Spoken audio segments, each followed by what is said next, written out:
Hello mga madam! For today's video ay pupunta nga kami sa car insurance sa Bacolod. Mababayad tayo ng insurance ngayon. At ito na nga, sa labas namin bahay may kasalan pala dito. Wow, sana all. At ayun, tapos na akong bumayad ng insurance. Pumunta na ako sa SM, pumunta sa Uniqlo. Tapos wala namang binili.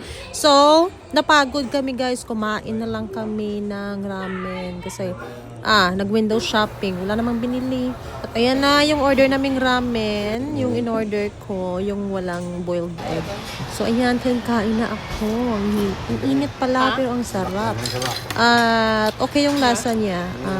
8 out of 9. So si Papa, yan. Nag-struggle siya. So tawang-tawa na lang kami kasi nahirapan siya mag-chopstick. So sabi ko, gamitin mo na lang yung kutsara. So okay naman, naraos naman niya. At ayan, may nakita akong buko pie kasi nag-crave ako ng buko pie. So nakita ko yung nang palangs.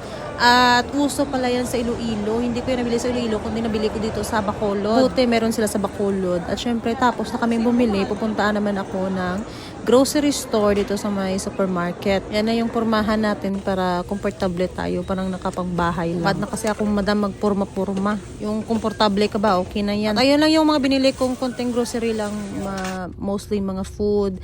So ayan, nagbabay na ako kasi tapos na. At ayan yung binili kong ng palang. Ang sarap siya, masarap pala. Okay na.